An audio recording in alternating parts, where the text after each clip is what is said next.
Luar biasa. Baru saja pesawat-pesawat tempur Rusia lepas landas untuk menyerang target-target ISIS di Suriah, lobi barat anti-Rusia sudah membanjiri media sosial dengan klaim-klaim tidak jelas yang didengungkan pula oleh media barat. Kantor berita barat menyatakan bahwa Rusia tidak menargetkan ISIS, tapi tanda kutip, para pemberontak moderat, dan serangan Rusia membunuh banyak rakyat sipil yang tidak bersalah.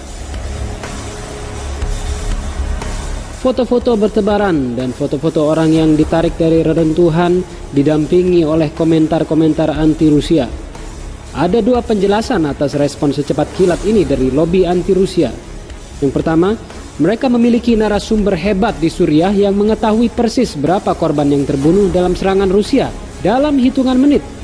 Mereka juga memiliki ilmu melihat masa depan, bisa mengetahui siapa saja korban yang akan terbunuh bahkan sebelum bom dijatuhkan.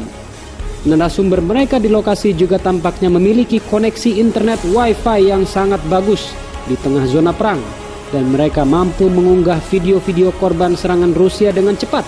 Kalah kita di Indonesia. Kemungkinan kedua adalah lobi anti-Rusia ini sudah menyiapkan tuduhan-tuduhan mereka tersimpan dan siap diunggah ke dunia maya pada saat parlemen Rusia menyetujui intervensi Rusia di Suriah untuk mendiskreditkan operasi ini. Kelompok pengawas media Lens sudah mewanti-wanti sebelumnya tentang apa yang akan kita saksikan dari laporan media barat, bahwa pesawat tempur Rusia membunuh rakyat sipil sedangkan pesawat tempur Amerika dan Inggris membunuh para terduga militan. Inilah perang informasi. Rusia melancarkan serangan udara di negara lain itu konyol. Hanya Amerika dan sekutunya yang boleh. Orang-orang yang mendukung intervensi melawan ISIS di Suriah Selasa kemarin tiba-tiba balik kanan dan mengkritik intervensi pada hari Rabu.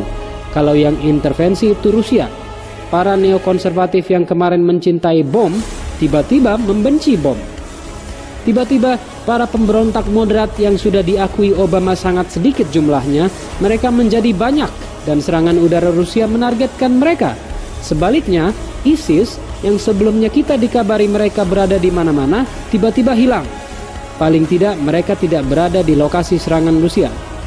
Mereka yang berdiam terhadap pembunuhan rakyat sipil oleh Arab Saudi di Yaman dan oleh sekutu Amerika di Irak dan Suriah, malah sekarang meributkan tuduhan terbunuhnya rakyat sipil oleh serangan Rusia, bahkan sebelum kejadian itu dikonfirmasi. Tuduhan terhadap Rusia terus berkembang. Katanya Rusia sebenarnya tidak ingin mengalahkan ISIS, tetapi mereka mempunyai agenda egois di wilayah itu. Wow, seolah-olah motif Barat dalam pengacauan Suriah dan mempersenjatai pemberontak yang brutal untuk menggulingkan pemerintah yang sah selama ini semua demi kemanusiaan. Rusia memiliki sekutu di Timur Tengah, itu tidak boleh. Hanya Amerika yang boleh mempunyai sekutu di wilayah yang kaya minyak ini.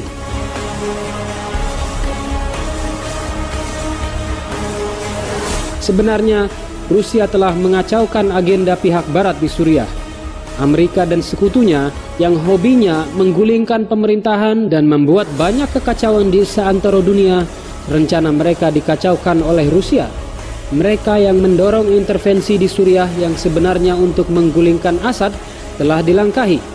Bagi mereka yang berada di balik perang informasi ini, mereka ingin kita melupakan apa yang sudah digembar-gemborkan tentang bahaya ISIS selama ini. Mereka ingin kita semua memiliki otak sebesar kacang dan ingatan yang hanya beberapa hari panjangnya.